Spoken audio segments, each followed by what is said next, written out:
বহু বছর আগে অজপাড়া গ্রামে বাস করত এক গরিব কাঠুরে আর তার পরিবার। সে জঙ্গলে যেত কাঠ কাটতে, এইভাবেই তার দিন চলত। একদিন সে কাঠ কাটতে জঙ্গলের অনেক ভিতরে চলে যায়। সে কাঠ কাটছিল। সে যেখানে কাঠ কাটছিল তার পাশেই ছিল একটি বড় পুকুর। কাঠ কাটতে গিয়ে হঠাৎ করেই তার হাত থেকে তার কুঠারটি সেই পুকুরে পড়ে যায়। সে আর কাঠ কাটতে পারে না। সে সেই পুকুরটির কাছে গিয়ে মন খারাপ করে কাঁদতে থাকে। সে কাঁদছিল। হঠাৎ সে দেখতে পেল পুকুর থেকে সুন্দর এক জলপরি উঠে এসেছে। ওহে মানব, তুমি এখানে দাঁড়িয়ে কাঁদছো কেন?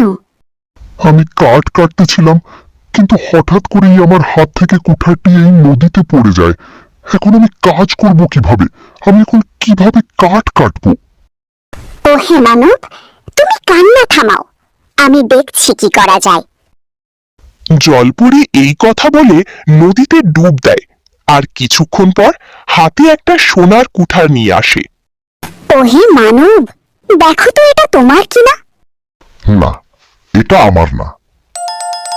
জলপরি আবার নদীতে ডুব দেয়। এবার সে একটি রূপার কুঠার নিয়ে আসে। ওহে মানব, দেখো তো এটা তোমার কিনা? না, এটা আমার না। জলপরি আবার নদীতে ডুব দেয়। এবার সে একটি লোহার কুঠার নিয়ে আছে। ওহে মানব, তুমি দেখো তো এটা তোমার কিনা? হ্যাঁ, এটিই আমার। জলপরি কাঠুরের সততায় খুশি হয়ে তাকে 3টি কুঠারই দিয়ে দেয়।